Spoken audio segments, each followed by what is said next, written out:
শুনতে পাচ্ছিস? ঠিক আছে।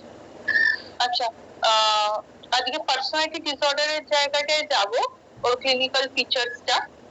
তো আমাদের সিলেবাসে ক্লিনিক্যাল ফিচার্স বলে বা পিকচার বলে পার্সোনালিটি ডিসঅর্ডারের মধ্যে অনেকগুলো টাইপই আছে। তার মধ্যে বলা রয়েছে অ্যান্টি সোশ্যাল পার্সোনালিটি ডিসঅর্ডারটা আমাদেরকে ভালো করে পড়তে লাগবে, তো সেইটাকেই পড়বো। বাট ইন্ট্রোডাকশন হিসেবে পার্সোনালিটি ডিসঅর্ডার কি, তার টাইপস গুলো কি, সেগুলোও জানবো। তার সাথে ডিটেল করবো হচ্ছে অ্যান্টি সোশ্যাল পার্সোনালিটি ডিসঅর্ডার। আচ্ছা, নেক্সট আরেকটা যেটা, সেটা হচ্ছে তোদেরকে বলেছিলাম হাইপোকন্ড্রিয়াসিসটা আমার DSM-4 থেকে দিতে হবে। আর মেন্টাল রিটার্ডেশন বলেও এখানে কিন্তু অ্যাজ সাচ ADHD বা মেন্টাল রিটার্ডেশন বলে DSM-5 এ সেরকম ভাবে নেই, এইগুলো কিন্তু আমাদের DSM-4 থেকে দিতে হবে। তো আমি একটু ওয়েট করে যাও, বইটার থেকে আমাকে ছবি তুলে পাঠাতে হবে, আমি সফট কপি এখান থেকে পেলাম না। তো বইটার থেকে ছবি তুলে পাঠিয়ে তারপর ওটা পড়াবো। আজকে আপাতত অ্যান্টি সোশ্যাল পার্সোনালিটি ডিসঅর্ডারের এই জায়গাটা পড়াচ্ছি। পড়ালে আমাদের মোটামুটি সিলেবাসটা কমপ্লিট হয়ে যাচ্ছে, বাদ থেকে যাচ্ছে ওই যে দুটো বললাম, MR, ADHD আর হচ্ছে হাইপোকন্ড্রিয়াসিস। তাও হাইপোকন্ড্রিয়াসিসের যে জায়গাটা, সেটা আমাদের বুঝতে খুব একটা অসুবিধা হবে না, যেহেতু এটা সোমাটোফর্ম ডিসঅর্ডার। সোমাটোফর্ম ডিসঅর্ডারের বিষয়টা আমাদের কিছুটা হলেও জানা, তো সিমটমস গুলো পড়ালে বুঝতে পারবি। whereas মেন্টাল রিটার্ডেশনের যে ব্যাপারটা, সেটা আমরা দেখ একটু মনে করে সেমিস্টার 2 তে পড়েছিলাম।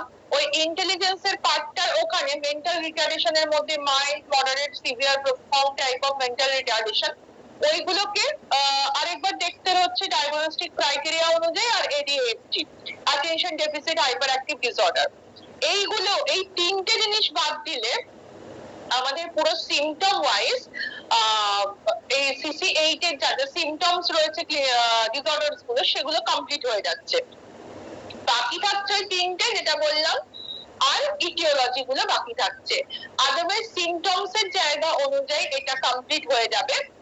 আর তোদেরকে আজকে আমি দুটো PDF সেন্ড করেছি। একটা হচ্ছে কনভার্সন ডিসঅর্ডারের ইন্ট্রোডাকশন দিয়ে একটা PDF সেন্ড হয়েছে, যার মধ্যে ইটিওলজিটা আছে।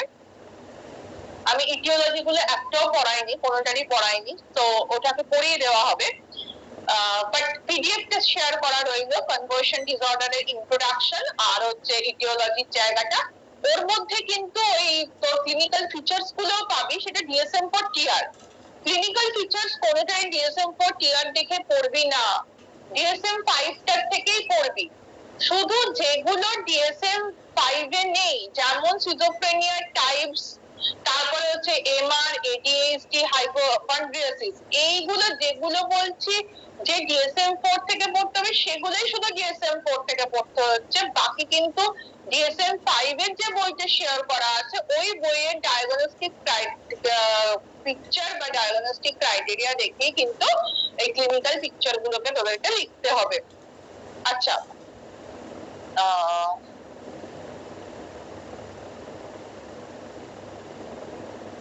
ইটিং ডিসঅর্ডারটা তোরা, আমি বলবো যে মেটেরিয়াল তো দেওয়াই আছে, ইটিং ডিসঅর্ডারের মেটেরিয়াল দেওয়া আছে, মানে DSM-5 থেকেই ওখান থেকে পেয়ে যাবি। বাট আমি বলবো ইটিং ডিসঅর্ডারটা তোরা বাদ দিয়ে দে, ঠিক আছে? আমি হয়তো ধর সিলেবাসটা আরেকটু এগিয়ে নিয়ে গিয়ে লাস্টের দিকে একটু মনে করাবে, আমি ইটিং ডিসঅর্ডারটা তোদের জানার জন্য কৌতূহলবশত আমি বলে দেবো।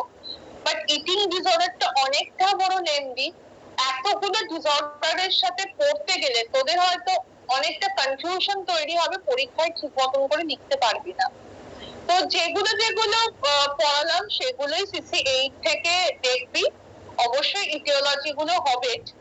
তো একটু চেষ্টা করবি যে ইটিং ডিসঅর্ডারটা জানার জন্য করে রাখ, পরীক্ষায় লেখার জন্য মুখস্থ করার চেষ্টা করিস না, কারণ এটা একটু হলেও ডিফিকাল্ট জায়গায় পৌঁছচ্ছে। এবং ইটিং ডিসঅর্ডারস এর আন্ডারে অনেক টাইপ অফ ইটিং ডিসঅর্ডার রয়েছে, ঠিক কোন কোন গুলো পড়তে হবে সেটা মেনশন করা নেই।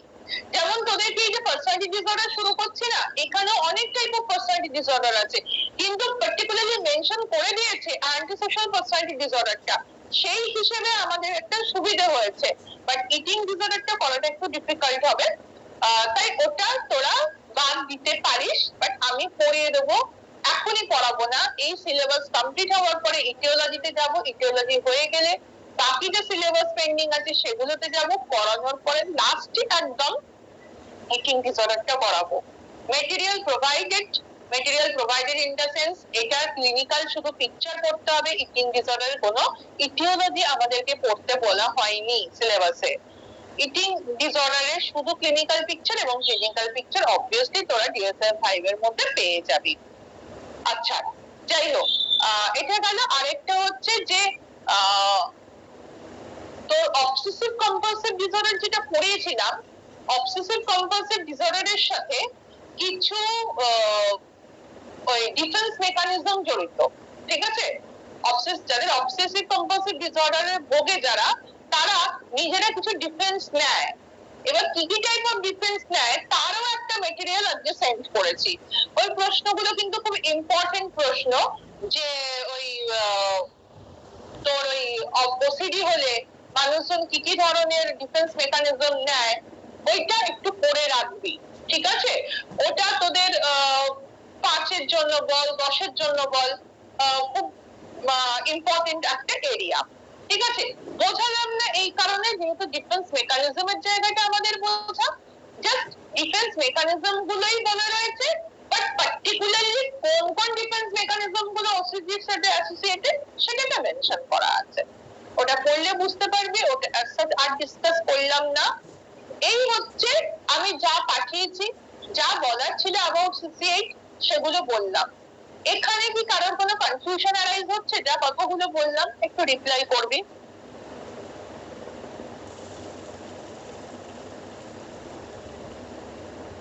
না ম্যাম। আচ্ছা, তাহলে আমি পার্সোনালিটি ডিসঅর্ডারটা শুরু করব।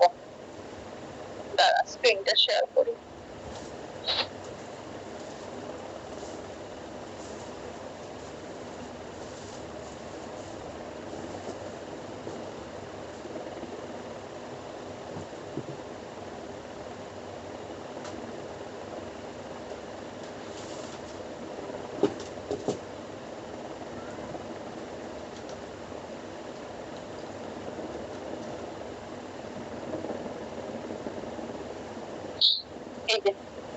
Personality disorder DSM-5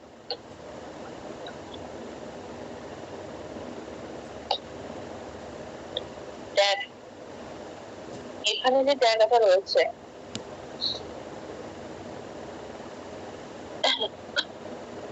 first of all লেখা রয়েছে যে পার্সোনালিটি ডিসঅর্ডার বলতে আমরা কি বুঝি, ঠিক আছে?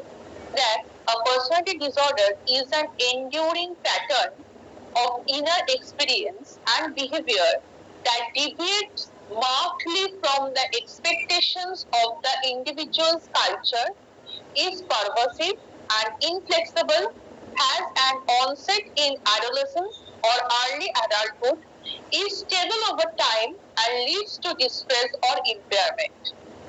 তাহলে কি বলতে চাইছে? যে পার্সোনালিটি ডিসঅর্ডার হচ্ছে আমাদের পার্সোনালিটি প্যাটার্নের এক ধরনের ইনার এক্সপেরিয়েন্স, মানে আমরা পার্টিকুলারলি ইন্ডিভিজুয়াল টু ইন্ডিভিজুয়াল নিজেরা কি এক্সপেরিয়েন্স করছি, কি বিহেভিয়ার করছি, যেটা কিনা ডিভিয়েট করে যাচ্ছে নর্মাল যে ইন্ডিভিজুয়াল কালচার রয়েছে তার থেকে ডিভিয়েট করে যাচ্ছে। ইন্ডিভিজুয়াল যখন পারভাসিভ ওয়েতে, ইনফ্লেক্সিবল ওয়েতে বিহেভিয়ার করছে, যার শুরুটা হতে পারে অ্যাডোলেসেন্ট থেকে বা আর্লি অ্যাডাল্টহুড থেকে, এবং যখন এই পারভাসিভ ইনফ্লেক্সিবল বিহেভিয়ারটা ইন্ডিভিজুয়ালের কালচার থেকে মার্কলি এক্সেপশনাল ওয়েতে ধরা পড়ছে এবং সেটা একটা স্টেবল ওয়েতে থেকে যাচ্ছে ইন্ডিভিজুয়ালের মধ্যে, এবং তার ফলস্বরূপ তার মধ্যে একটা ডিস্ট্রেস তৈরি হচ্ছে, এবং প্রত্যেকটা এরিয়াতে সে যে যে এরিয়াগুলোতে ইনভলভ, যেমন প্রত্যেকটা ডিসঅর্ডারে যেটা লেখা থাকে সোশ্যাল অকুপেশনাল ফাংশনিং এরিয়াগুলোতে তার একটা ইম্পেয়ারমেন্ট তৈরি হয়ে যায়। তাহলে পার্সোনালিটি ডিসঅর্ডার হচ্ছে এটাকেই আমরা বলছি, মানে পার্সোনালিটি যে আমাদের যে জায়গাটা, ঠিক আছে? Personality is the dynamic organization within the individual of those psychophysical system that determine his unique adjustment to his environment. এটাই তো পার্সোনালিটি ডেফিনেশন। তো আমাদের পার্সোনালিটি বলতে একটা ডাইনামিক অর্গানাইজেশন আমাদের, যেটা আমাদের সাইকোফিজিওলজিক্যাল সিস্টেম দিয়ে তৈরি, এবং এই যে ডাইনামিক অর্গানাইজেশন যেটা সাইকোফিজিওলজিক্যাল সিস্টেম দিয়ে তৈরি, সেটা দিয়ে আমরা কি করছি, প্রত্যেকটা ইন্ডিভিজুয়াল ইউনিকলি আমাদের আউটার এনভায়রনমেন্টের সাথে মানিয়ে নিচ্ছি। ঠিক এই আমাদের আউটার এনভায়রনমেন্টের সাথে মানাতে গিয়ে, অ্যাডজাস্ট করতে গিয়ে এক একজন এক এক রকম ভাবে অ্যাডজাস্ট করছে, এবং এই অ্যাডজাস্ট করার জন্য তারা পরিস্থিতিটাকে এক একজন এক এক রকম ভাবে এক্সপিরিয়েন্স করছে, এবং অ্যাডজাস্ট করার জন্য বিহেভিয়ার গুলো এক একজনের এক এক রকম। এবার এই কিরকম ভাবে সে এক্সপিরিয়েন্স করছে, কিরকম ভাবে সে তার বিহেভিয়ার গুলো করছে, সেই বিহেভিয়ার এক্সপিরিয়েন্স অনুযায়ী সে যখন তার নিজস্ব কালচারে সেই বিহেভিয়ার এক্সপিরিয়েন্স গুলো শো করছে, সেটা যদি স্ট্যান্ডার্ডের থেকে ডিভিয়েট করে যায় এবং সত্যি সেটা এক্সেপশনাল ভাবে অন্য মানুষজনের কাছে চোখে ধরা পড়ে, এবং তার বিহেভিয়ারের মধ্যে কিছু রিজিডিটি, ফ্লেক্সিবিলিটি, পারপাসিভনেস, এই ধরনের জায়গাগুলো যদি তৈরি হয়, বেসিক্যালি এটা তৈরি হওয়ার জায়গা হচ্ছে তোর কি বলে অ্যাডোলেসেন্স হতে পারে বা আর্লি অ্যাডাল্টহুড হতে পারে। তৈরি হয়ে যাওয়ার পর তার বিভিন্ন যে জায়গাগুলোর সাথে সে অ্যাসোসিয়েটেড, সেই জায়গাগুলোতে একটা প্রবলেম সৃষ্টি করে এরা, এবং তার সাথে সাথে নিজেদের মধ্যে যখন একটা ডিস্ট্রেস তৈরি হয়, সেটাকে আমরা বলে থাকি হচ্ছে পার্সোনালিটি ডিসঅর্ডার। আর সবসময় মাথায় রাখবি, ডিসঅর্ডার ব্যাপারটা কিন্তু একদিনের ঘটনা নয়। কেউ হতেই পারে যে একটা খুব শান্ত স্বভাবের মানুষ হঠাৎ করে খুব বাজে ভাবে রিয়াক্ট করলো, যেটা সবার চোখে পড়লো, কোনো একটা দিন করলো, ঠিক আছে, ওই একটা দিন করা মানেই তার পার্সোনালিটিতে প্রবলেম হয়েছে বা তার সে পার্সোনালিটি ডিসঅর্ডারে ভুগছে, এটা কিন্তু আমরা বলতে পারি না। কারণ এখানে আমরা বুঝেছি এতদিন ধরে আমরা ক্লিনিক্যাল ফিচার্স গুলো পড়ছি, প্রত্যেকটার মধ্যেই সোমাটোফর্ম ছাড়া প্রত্যেকটার মধ্যেই কিছু টাইম ডিউরেশন দেওয়া থাকে, যে টাইম ডিউরেশন গুলো থেকে আমরা বুঝতে পারি যে ইন্ডিভিজুয়ালি কতদিন ধরে ওই কিছু পার্টিকুলার সিমটম চললে তাকে কোনো একটা পার্টিকুলার ডিসঅর্ডারের সাথে আমরা অ্যাসোসিয়েট করব, ঠিক আছে। তো এটা গেল পার্সোনালিটি ডিসঅর্ডারের মেন মূল বক্তব্যের জায়গাটা। এবার হচ্ছে DSM-5 অনুযায়ী পার্সোনালিটি ডিসঅর্ডারের যে ভাগগুলো রয়েছে সেই নামগুলো কি কিরা: paranoid personality disorder, schizoid personality disorder. আমরা এতবার পার্সোনালিটি ডিসঅর্ডার না বলে এটাকে PD বলি, ঠিক আছে, শর্ট ফর্মে। সিজোটিপাল PD, অ্যান্টি সোশ্যাল PD, যেটা ডিটেইলিং আমরা করব, borderline PD, হিস্ট্রনিক PD, narcissistic PD, avoidant personality PD, dependent PD, obsessive compulsive PD। আর যে দুটো এক্সট্রা অ্যাড হয়েছে এখানে DSM-5 এ, DSM-4 এও এগুলো ছিল, DSM-5 এ যেটা অ্যাড হয়েছে সেটা হচ্ছে personality change due to another medical condition. ধর কেউ অনেকদিন ধরে খুব বেশি মাত্রায় অসুস্থ, মেডিসিন চলছে, তার ফলস্বরূপ অনেকের পার্সোনালিটি প্যাটার্নের মধ্যে চেঞ্জ হয়েছে। হয় না যে ধর দীর্ঘদিন বিছানায় শোয়া রয়েছে, প্যারালাইজড হয়ে গেছে, যে মানুষটা আগে খুব হাসি মজা করতো সেই মানুষটা দীর্ঘদিন অসুস্থ হওয়ার পরে একটু খিটখিটে মেজাজের টাইপের হয়ে গেছে। তো এই যে পার্সোনালিটি চেঞ্জটা যেটা মেডিকেল কন্ডিশনের কারণে হয়, সেটাও এক ধরনের পার্সোনালিটি ডিসঅর্ডার হিসেবে ধরা হয়েছে। এবং other specified personality disorder and unspecified personality ডিসঅর্ডারও একটা ক্যাটাগরি করা রয়েছে। কিছু হয় না যে সিজোফ্রেনিয়ার মধ্যে বললাম যে আনঅর্গানাইজড পার্সোনালিটি ডিসঅর্ডার বা আনস্পেসিফাইড, যেখানে অ্যাকচুয়ালি বলতে পারছি না কোন ধরন, মানে সবকটা টাইপস যা আমরা পড়বো সবেরই একটা মিক্সচার ফর্ম, কোনোটা কোনো একটা সার্টেন অ্যামাউন্টের যে দীর্ঘদিন ধরে চলছে সেটাও না, একবার দেখা দিল আবার অন্য একটা সিমটম দেখা দিচ্ছে। তো স্পেসিফাইড আনস্পেসিফাইড কিছু কম্বিনেশনে কিছু পার্সোনালিটি ডিসঅর্ডার থাকে, সেটা হচ্ছে এই আদার স্পেসিফাইড পার্সোনালিটি ডিসঅর্ডার আর আনস্পেসিফাইড পার্সোনালিটি ডিসঅর্ডার এর মধ্যে পড়ছে। যাই হোক, এইগুলো কি আমরা একটু একটু করে জানবো, তারপরে আমরা আবার অ্যান্টি সোশ্যালটা ডিটেইলিং করব। তার আগে দেখ একটা আরেকটা স্ক্রিন শেয়ার করে আরেকটা তোর পিকচার পাঠিয়েছিলাম, এই যে এইটা, যে এই যে পার্সোনালিটির যে প্যাটার্ন টাইপ গুলো পড়লাম ডিসঅর্ডারের, paranoid, schizoid, schizotypal, antisocial, borderline, histrionic, narcissistic এবং বাকিগুলো, এইগুলোকে বেসিক্যালি এরকম ভাবে না করে সাইকোলজিস্টরা কি করেছেন বা সাইকিয়াট্রিস্টরা সবাই মিলেই DSM-4 এর টিম এটাকে তিনটে ক্লাস্টারে ভাগ করেছে, A, B, C, তিনটে ক্লাস্টার। এই ক্লাস্টারের মধ্যে প্যারানয়েড, সিজয়েড, স্কিজোটিপাল পড়ছে। পার্টিকুলারলি এই তিনটে টাইপ অফ ডিসঅর্ডারের বিহেভিয়ারটা হচ্ছে অড আর ইসেন্ট্রিক টাইপ বিহেভিয়ার, মানে অদ্ভুত ধরনের এদের একটা বিহেভিয়ার লক্ষ্য করা যায়। আচ্ছা, বি হচ্ছে, বি ক্লাস্টারের মধ্যে ড্রামাটিক আর ইরোটিক টাইপ অফ বিহেভিয়ার দেখা যায়, মানে সবসময় ড্রামা টাইপের একটা অ্যাটিটিউড, মানে যেন জীবনটাই একটা নাটকের মতন, এইরকম ধরনের অ্যাটিটিউড তাদের মধ্যে দেখা যায়। Antisocial, borderline, histrionic, narcissistic যারা, তাদের মধ্যে দেখা যায়। আচ্ছা, সি ক্লাস্টারের মধ্যে পড়ছে avoidant, dependent, obsessive compulsive personality disorder. এরা সবসময় অ্যাংশাস থাকে, ফিয়ারফুল থাকে, এদের মধ্যে এই ধরনের বিহেভিয়ার প্যাটার্নটা দেখা যায়। এবার এই যে প্যাটার্ন গুলো রয়েছে এ বি সি, এই প্যাটার্ন গুলো অনুযায়ী এটাকে করা রয়েছে কেন? অ্যাকর্ডিং টু বা অ্যাজ পার বিহেভিয়ারাল ডেসক্রিপশন হিসেবে করা রয়েছে। এই তিনটে ক্যাটাগরিকে আরেকটা নামে বলা হয় ব্যাড, ম্যাড আর স্যাড। ঠিক আছে, ব্যাড, ম্যাড আর স্যাড। স্যাড কারা? এখানে যারা অ্যাংশাস, ফিয়ারফুল, যারা নিজের ডিসিশন নিতে পারছে না, অন্যের উপর ডিপেন্ড করছে, সবসময় পরিস্থিতির সাথে মোকাবিলা না করে পরিস্থিতিটাকে অ্যাভয়েড করছে, অবসেসিভ কম্পালশনে ভুগছে, তারা চাইছে এটা থেকে বেরিয়ে আসতে কিন্তু পারছে না, তাদের লাইফটা সত্যিই দুঃখে হয়ে থাকে, সেজন্য এই ক্যাটাগরিটাকে স্যাড ক্যাটাগরির মধ্যেও ফেলা হয়। ম্যাড কারা? যারা হচ্ছে অড আর এসেন্ট্রিক বিহেভিয়ার করছে, ম্যাড, প্যারানয়েড, সন্দেহ করছে, স্কিজোটিপাল, এরকম ধরনের ব্যাপারটা। আর ব্যাড কারা? ব্যাড বা বাজে হচ্ছে অবভিয়াসলি যারা অ্যান্টি সোশ্যাল বিহেভিয়ার করছে, border line, histrionic, narcissistic behaviour করছে, স্পেসিফিক্যালি ক্রাইম করছে, dramatic, erotic type of behaviour, তারা হচ্ছে ব্যাড, খারাপ ধরনের তাদের personality pattern.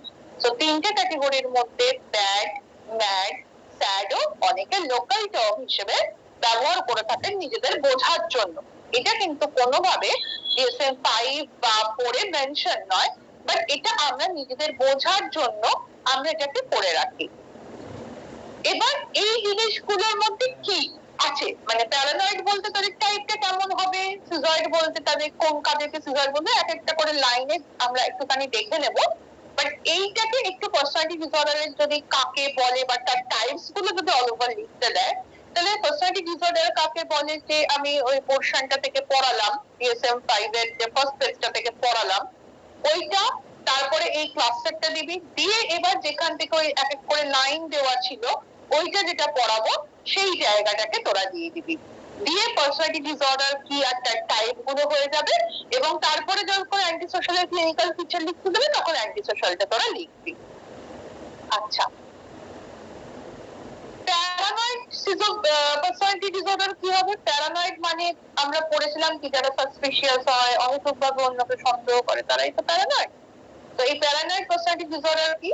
the pattern of distrust, কাউকে ট্রাস্ট করছে না, and suspiciousness such that others motives are interpreted as malevolent. ওরা সবসময় মনে করছে অন্যরা কেউ তাকে ক্ষতি করার চেষ্টা করছে,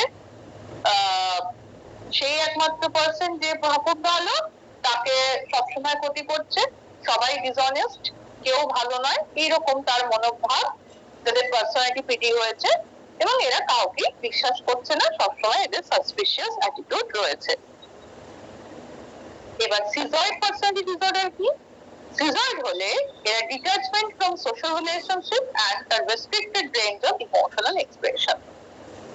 এরা কি করছে, কোনো সোশ্যাল রিলেশনশিপের মধ্যে যেতে চায় না, সবসময় একটা আলাদা একটা নিজস্ব জগৎ তৈরি করে ফেলে, এবং এদের মধ্যে restricted range of emotional expression, মানে নিজের মধ্যে শুধু হয়তো হাসি আর কান্নার মধ্যে রেখে দিয়েছে, তার বাইরে যে কোনো ইমোশনও হয় সেগুলো এরা হয়তো জানে না, একদম রেস্ট্রিক্টেড ইমোশনাল এক্সপ্রেশন, কারণ এরা পুরো অ্যালু, মেন জোন থেকে পুরো অ্যালু। এরা হচ্ছে সিজয়েড পার্সোনালিটি ডিসঅর্ডার। আর সিজোটিপাল পার্সোনালিটি ডিসঅর্ডার হলে কি হবে? A pattern of acute discomfort in close relationship, cognitive or perceptual distortion, and eccentricity behavior। মানে কি বলছে, এরা সিজোটিপাল পার্সোনালিটি ডিসঅর্ডার যাদের হয় তারা সাধারণত কোন রকম ক্লোজ রিলেশনশিপে কমফোর্ট ফিল করতে পারে না। এটা হয় কগনিটিভ পারসেপচুয়াল ডিসটরশন হয়, মানে কি ডিলিউশন থাকে এদের মধ্যে, হ্যালুসিনেশন থাকে, এইগুলো তো থাকে। আর অদ্ভুত ধরনের বিহেভিয়ার করে, মানে সিজোফ্রেনিয়ার মোটামুটি সবকটা অংশই এদের মধ্যে দেখা যায়। এটা হচ্ছে সিজোটিপাল পার্সোনালিটি ডিসঅর্ডার। তার মানে এরা একটা অদ্ভুত ধরনের বিহেভিয়ার করছে, কেউ সন্দেহ করছে, কেউ কারোর সাথে কথা বলছে না, একদম রিলেশনশিপ থেকে আলাদা হয়ে যাচ্ছে, কেউ ক্লোজ রিলেশনশিপে ডিসকমফোর্ট ফিল করছে। তার মানে এরা অনেকটা পাগল টাইপের বিহেভিয়ার, দেখে মনে হবে যে বাবা কেমন অদ্ভুত পাগলের মতন করছে, ম্যাড এই জন্য বলা হয়। এবং এটা হচ্ছে ক্লাস্টার এ এর মধ্যে পড়ে যাচ্ছে। নেক্সট হচ্ছে ক্লাস্টার বি এর মধ্যে অ্যান্টি সোশ্যাল পার্সোনালিটি ডিসঅর্ডার, মানে কি যারা সোসাইটির যে বা আমাদের সমাজের যে রাইট রুলস রেগুলেশন সেগুলোকে সবসময় ভায়োলেট করবে, সেগুলোকে ডিসরিগার্ড যারা করছে, মনে করছে যে তারা একদম হিরো, বা এমন কেউ যে সোসাইটিকে একবারে সমস্ত রুলস রেগুলেশন বাদ দিয়ে সোসাইটিকে রিফর্ম করে ফেলতে পারবে, সমস্ত কিছু ক্রাইম করেই সে একদম নিউজের হেডলাইনে আসতে পারবে।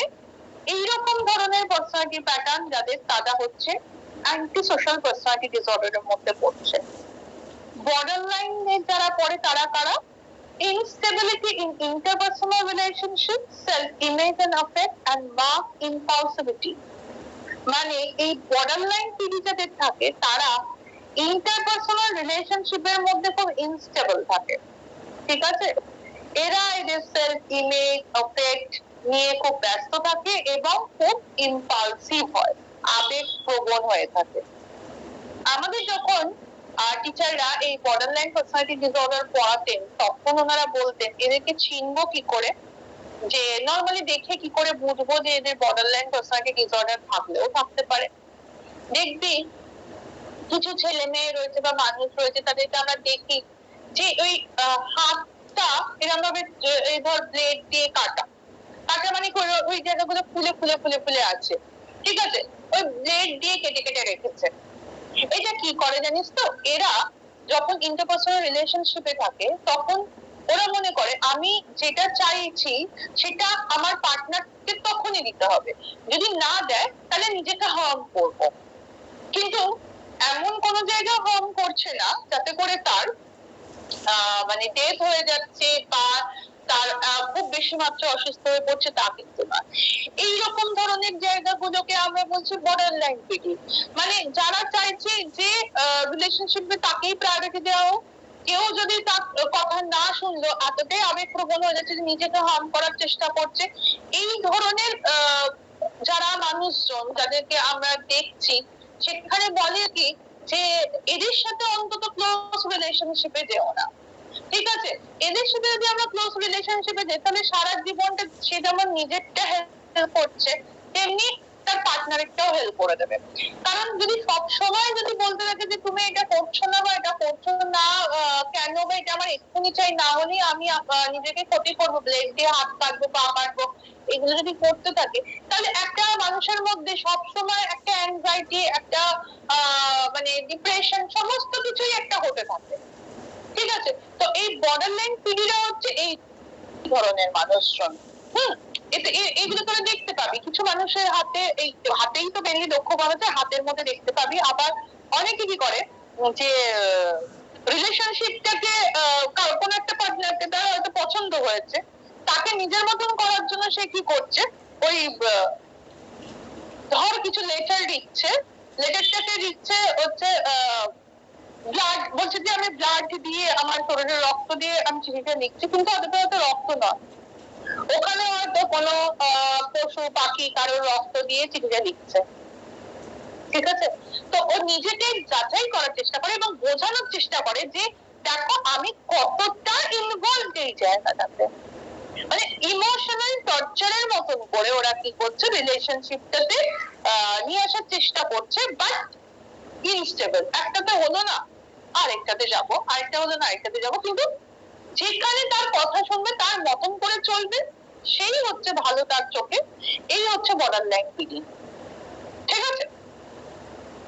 হিস্ট্রনিক পিডি কারা? হিস্ট্রনিক পিডি হচ্ছে excessive emotionality and attention seeking behaviour. মানে এমন কিছু আবদার করবে অদ্ভুত ধরনের, যেখানে অ্যাটেনশন যেতে বাধ্য। ঠিক আছে?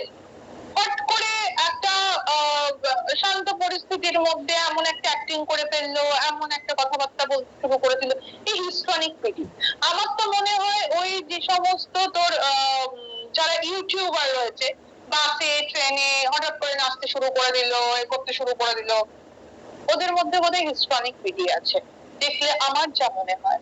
কারণ এদের মধ্যে দেখ ওই অ্যাটেনশন সিকিং টেন্ডেন্সি, লোকজন হট করে তাকে দেখবে, দেখে। আর এখনকার দিন হচ্ছে ভাইরাল হওয়ার এত বেশি প্রবণতা, এবং মানুষজন সেই যে ভাইরাল গুলো করে তুলছে এবং করে নিজেকে ওই জায়গায় পৌঁছানোর জন্য এত বেশি প্রবণতা, যে মানুষের মধ্যে হিস্ট্রনিক পিডি এখন দেখবে একটা সময়ের পরে প্রত্যেকের মধ্যেই চলে আসবে। নার্সিসিস্টিক পার্সোনালিটি ডিসঅর্ডার হচ্ছে যাদের মধ্যে grandiosity feeling, need for admiration, lack of empathy রয়েছে। মানে আমি সর্বে সর্বা, আমি মহান, আমাকে সবাই মেনে চলবে, এবং আমাকে মেনে চলতে গেলে আর আমি যে মহান এইটা জন্য আমি যা কিছু করতে পারি, সেখানে আমার কোনো এমপ্যাথি কাজ করবে না, যে কেন এটা করছি, এটার জন্য আমি যে কারোর ক্ষতি করে ফেলছি বা নিজের কোনো ক্ষতি করছি, সেসব কিছু না। এদের মধ্যে একটা ল্যাক অফ এমপ্যাথি রয়েছে। বাট এদের কাছে মেন যে জায়গাটা রয়েছে সেটা হচ্ছে নিজেকে বড় প্রমাণ করবে এবং লোকে আমাকে সম্মান করবে, অ্যাডমায়ার করে চলবে, সে যেভাবে যে মূল্যেই হোক না কেন। এরা হচ্ছে নার্সিসিস্টিক পিডি। ঠিক আছে?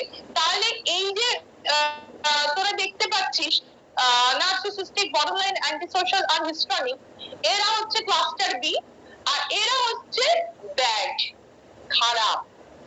কারণ প্রত্যেকে কিছু না কিছু খারাপ উদ্দেশ্য নিয়ে কাজ করছে।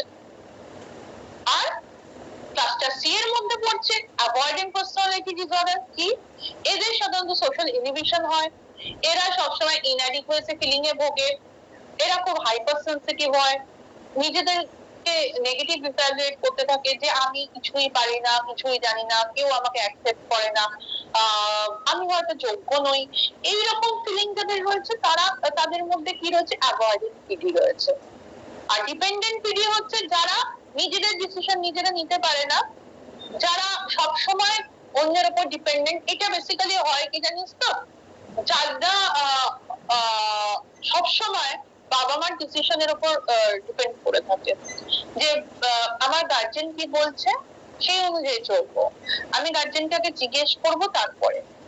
এই যে ধর কেউ একটা অ্যাডাল্ট হয়েছে, তার যে একটা নিজস্ব ডিসিশন আছে, সেটা যে নিজে নিতে পারছে তা না। সে যে কোনো কাজে হোক, সে বন্ধুর সাথে ঘুরতে যাওয়া হোক বা কিছু একটা কাজ করছে, প্রত্যেকটা পদক্ষেপে জানিয়ে করছে, এর ফলে যাবো কি, করবো কি, এবার সেখান থেকে একটা রিপ্লাই এর জন্য তারা ওয়েট করছে। পরবর্তীকালে তারা যখন নিজস্ব জীবনের মধ্যে ঢুকছে, যখন নিজের ডিসিশনের ওপর ডিপেন্ড করবে অন্যের ডিসিশনটা, তখনই এরা সমস্যার মধ্যে শুরু করে দেয়।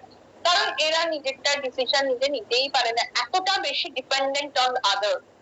এদের লাইফে সেজন্য পরবর্তীকালে কি হয়, স্যাড হয়ে যায়। ইভেন যারা হচ্ছে তোর এই যে কি বলবো অ্যাভয়েডেন্ট, তাদেরও তাই হয়।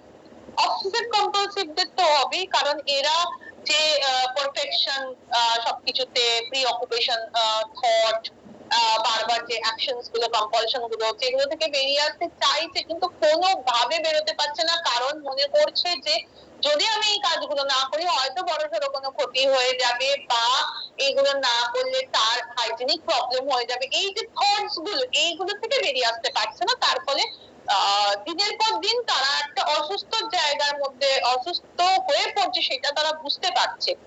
এই ধরনের পিডিটা হচ্ছে অবসেসিভ কম্পালসিভ পিডি। তো এর মধ্যে এই যে লাস্টের গুলো আমরা দেখলাম, সেটা হচ্ছে ক্লাস্টার সি আর স্যাড প্রকৃতির। আর লাস্টের দুটো তো হচ্ছে মেডিকেল কন্ডিশনের জন্য, হচ্ছে দীর্ঘদিন অসুস্থ হওয়ার জন্য হয়, বা অনেকের ফ্রন্টাল লোবে যদি কোনো সমস্যা দেখা যায়, সেখানেও তার পার্সোনালিটি চেঞ্জ হয়।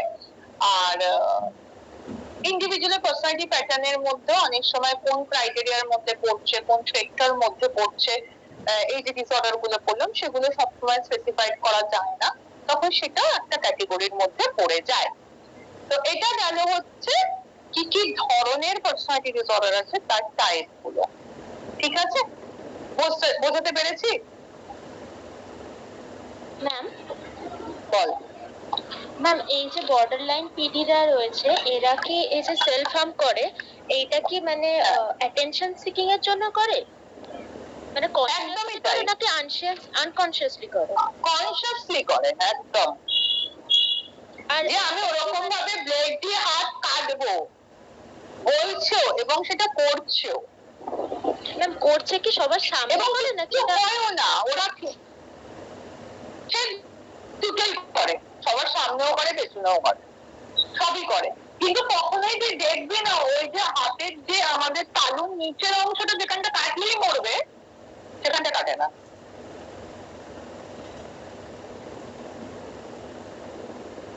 কখনো কাটতে দেখবি না। সেই ভেইনস গুলো যেখানটা রয়েছে তার থেকে সরিয়ে মিডল পোর্শনটাতে কাটে। খেয়াল করে দেখবি, দেখেছিস না হাতগুলো ফুলে ফুলে ফুলে ফুলে থাকে লাইন লাইন লাইন লাইন করে। এরা কনসিয়াসলি যে আমরা ওটা চাই, তুমি কেন ওটা শুনলে না, আমাকে কেন দিলে না, তার জন্য আমি এটা করছি। এবং এই ট্রেডটা না যদি কেউ কারোর পার্টনারকে বারবার দেখাতে চায় তখন একটা কি হয়, প্রথম দিকটাতে কি হয়, একটা ভয়ের জায়গা তৈরি হয়, আমি নিজেকে মেরে ফেলবো, আমি এই করবো ওই করবো, একটা ভয়ের জায়গা তৈরি করে। ঠিক আছে, তো সেখান থেকে একটা ইমোশনাল ডিস্টারবেন্স যদি সবসময় হতে থাকে তাহলে সেই একটা রিলেশনশিপে যদি অল টাইম ইমোশনাল ডিস্টারবেন্স চলে সেটা কি ভালো লাগবে? ভালো লাগবে না।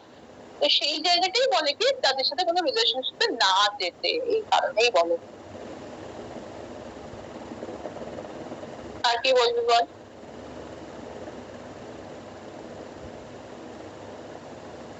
ঠিক আছে সৌমিলি, এটা হ্যাঁ ম্যাম।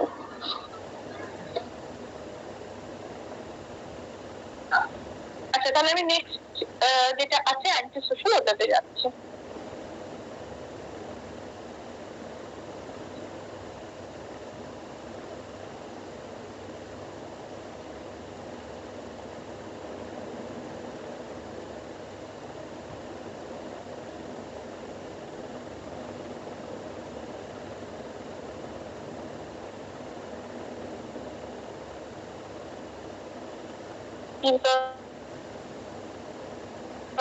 ক্রাইটেরিয়া পয়েন্টের মধ্যে pervasive pattern of disregard for and violation of the rights of others of 15 years set by 3 or more of the following. 7টা পয়েন্টের মধ্যে বলছে যদি 3টে বা তার বেশি সিমটমস 15 বছর বয়সের সময় থেকে কারোর মধ্যে দেখা যায় এবং তার সাথে যদি তার এইরকম ব্যাপার থাকে যে সোসাইটির রাইটস গুলোকে ডিসরিগার্ড করব, অন্যদের রাইট যেটা রয়েছে সেটা আমরা ডিসওবে করব, এইরকম জায়গা থেকে পার্সোনালিটি ডিসঅর্ডার তৈরি হয়। আন্ডার 18 ইয়ার্স যদি হয় তাহলে আমরা তাদেরকে বলি জুভেনাইল ডেলিনকুয়েন্ট, সেটা আমরা প্রত্যেকেই জানি। আন্ডার 18 হলে জুভেনাইল ডেলিনকুয়েন্ট, আর 18 বছর বা তার বেশি হয়ে গেলে অ্যাডাল্ট হয়ে গেলেই তখন আমরা অ্যান্টি সোশ্যাল বলি। ঠিক আছে, এবার এই যে সত্যিকার পার্সোনালিটি প্রবলেমের জন্যই অ্যান্টি সোশ্যাল সেটা বুঝবো কি করে? 7টার মধ্যে 3টে পয়েন্ট অ্যাটলিস্ট থাকতে হচ্ছে বা তার বেশি। Number 1, failure to conform to social norms with respect to lawful behavior as indicated by repeatedly performing acts that are grounds for arrest. বলছে এরা সোশ্যাল নর্মস কোনোভাবেই সোশ্যাল নর্মকে রেসপেক্ট করতে পারে না। এরা সবসময় এমন কিছু বিহেভিয়ার বা বিহেভিয়ারের পারফরমেন্স অ্যাক্ট করে যে গ্রাউন্ডে তাদেরকে অ্যারেস্ট করা যেতে পারে। হয়তো কাউকে খুন করে দিল, মার্ডার করলো, কারোর সম্পত্তির ক্ষতি করলো, কাউকে থ্রেট দিচ্ছে, সেক্সুয়াল হ্যারাসমেন্ট করছে, তো এইগুলো গ্রাউন্ডে আমরা তাকে অ্যারেস্ট করতে পারি এইরকমও কিছু কাজ যদি করে থাকে। 2 নম্বর বলছে deceitfulness as indicated by repeated lying, use of alliances or cunning others for personal profit or pleasure. Obviously মিথ্যা কথা তো বলবেই, কানিং হয়ে থাকে, মানে এর কথা ওকে লাগানো ওর কথা ওকে লাগানো এরকম করে, যাতে করে কেন এটা করে বলতো, কারণ নিজস্ব কিছু প্রফিট বা গেইন করার জন্য, প্লেজার পাওয়ার জন্য করে, যে আমি এর কথা ওকে গিয়ে বললাম ওর কথা ওকে গিয়ে বললাম এবং সেখান থেকে আমাকে কেউ কিছু টাকা দিল বা কিছু এমন জিনিস দিল যেটা আমি চাইছি, এই ধরনের বিহেভিয়ার গুলো এবং মিথ্যা কথা বলে কারোর নামে বদনাম করা, এগুলো কিন্তু এরা করতে পারে, এটাও একটা সিমটমস এর মধ্যে পড়ে। Number 3, impulsivity or failure to plan ahead. প্রচন্ডভাবে আবেগপ্রবণ হয়, কেউ যদি বলে দিল যে তুমি এটা করো, তোমাকে এটা করতে হবে, তুমি কাউকে ফোন করে দিয়েছো, ও সেটাই করে দেবে, এতটাই বেশি ইম্পালসিভ। বেসিক্যালি এগুলো কি হয় জানিস তো, এই তোরা দেখতে পাবি এই ভোটের আগেটাকে পলিটিক্যাল পার্টির জন্য যেগুলো লড়ে মরে যায়, সেইগুলো হচ্ছে আমার মনে হয় এই ধরনের, যে নিজের কথা চিন্তা করলো না, নিজের ফ্যামিলির কথা চিন্তা করলো না, কোথাকার কে বললো যে তুমি তোমার পার্টির নামে মিথ্যা কথা বলেছে বা এই করেছে, তুমি ওকে গিয়ে খুন করে দাও, অন্য পার্টির লোকটাকে গিয়ে খুন করে দাও, ও গিয়ে কিছু বুঝলো না শুনলো না, গিয়ে খুন করলো কিছু প্রফিটের জন্য, আলটিমেটলি লাভটা কি হলো তোমার, তারপরে সেই অ্যারেস্ট হয়ে চলে গেল, বাকিজন কিন্তু মন্ত্রী হয়ে গেল। তাহলে এই জিনিসগুলোর কন্ট্রোল এদের মধ্যে নেই, এতটাই বেশি impulsive. Irritability and aggression are indicated by repeated physical fight or assault. এরা প্রচন্ড ভাবে অ্যাগ্রেসিভ হয়, বারবারই যে কোনো ঝগড়া ঝামেলা এরা জড়িয়ে যাচ্ছে, খুন খারাপি মারামারি করছে, কাউকে অ্যাসল্ট করছে, পার্টিকুলারলি কোনো একজনের নামই বারবার যদি আসে, এদের মধ্যে সেটা দেখা যায়। Reckless disregard for safety of self or others. এরা সেফটির কথা তো চিন্তা করেই না, আমার যা হবে হবে, এরা সেই পাড়ার কিছু গুন্ডা দাদা থাকে, এরা হচ্ছে সেই ধরনের, দেখে নেবো বুঝে নেবো এইরকম একটা ব্যাপার, যেখানে তাদের নিজস্ব সেফটির কথাও চিন্তা করে না, অন্যের সেফটির কথাও চিন্তা করে না। Consistent irresponsibility as indicated by repeated failure to sustain consistent work behavior or horror financial obligations. এরা খুব বেশি পরিমাণে irresponsible, কারণ এদের এই কর্মকাণ্ডের জন্যই কি হয়, বারবার কোনো কাজ ঠিক করে কনসিস্টেন্ট ওয়েতে করতে পারে না, এতটাই মেজাজ গরম হয়ে থাকে অল টাইম এদের, এবং অনেক সময় হয় যে ফিনান্সিয়াল কন্ডিশন এমনই খারাপ যে তার ফলে ফিনান্সিয়াল কন্ডিশনকে ভালো করার জন্য এরা হয়তো অনেক সময় কি করছে, এইরকম কোনো প্রভোকেশনে মাথা লাগিয়ে ফেলছে, প্রভোকেশনের মধ্যে চলে যাচ্ছে, এইগুলো করে ফেলে। Lack of remorse as indicated by being indifferent to or rationalizing having hurt, mistreated or stolen from another. এদের কিন্তু কোনো রিপারকাশন থাকে না, ফোন করেছি কারোর ক্ষতি হয়েছে তো হয়েছে, এরকম একটা ব্যাপার, যে আমরা যদি কাউকে খুব হার্ম করে ফেলি বা আমার জন্য যদি কারোর ক্ষতি হয়ে যায়, তাহলে দেখবি আমাদের প্রত্যেকের একটা সময় গিয়ে গিল্ট ফিলিং হয়, কিন্তু এদের সেই জায়গাটা হয় না, এদের ল্যাক অফ রিমোর্স এইটা এদের রয়েছে, এরা যে কাজ করে করতে বলা হয়েছে আমি তাই করেছি, কিছু গেইন করার জন্য আমরা করেছি। তো এই যে 7টা পয়েন্ট, এই 7টার মধ্যে যদি অ্যাটলিস্ট 3টে বা তার বেশি থাকে, তাহলে আমরা বলবো পিটি, অ্যান্টিসোশাল পিটি হয়েছে। The individual is at least 18 years, হচ্ছে ইন্ডিভিজুয়াল 18 years হতে হবে। আবার সি পয়েন্টে বলছে there is evidence of conduct disorder with onset before age of 15 years. এবারে বলছে যে যাদের অ্যান্টি সোশ্যাল নামটা হয়েছে এই জন্য যেহেতু at least 18 years।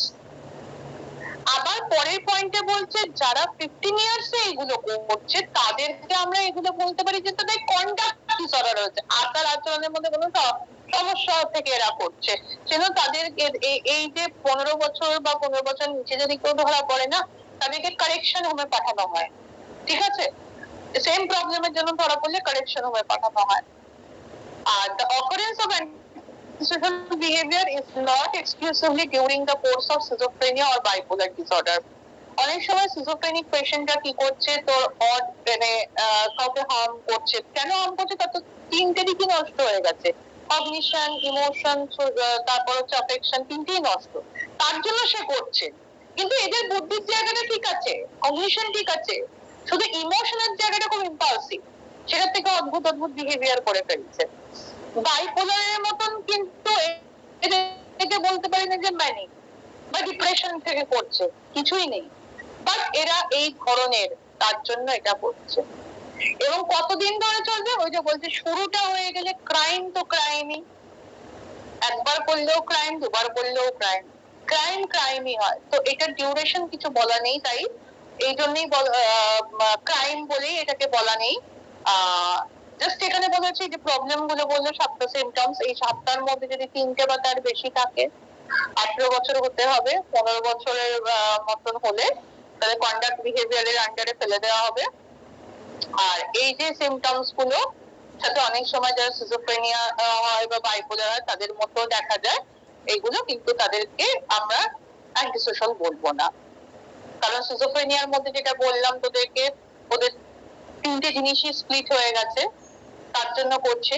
বাইপোলারে কখন কোন স্টেজে কি করছে, কখনো ডিপ্রেশন আসছে, কখনো ম্যানিক আসছে, এগুলোতে সে করছে।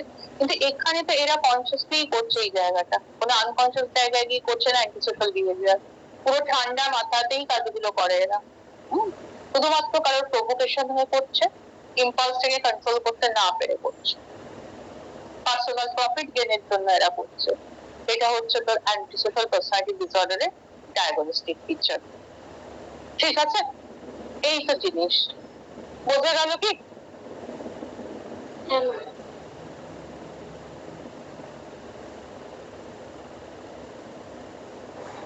আমাদের লিভ করে দিতে পারিস তাহলে, আর তো কিছু বলার নেই।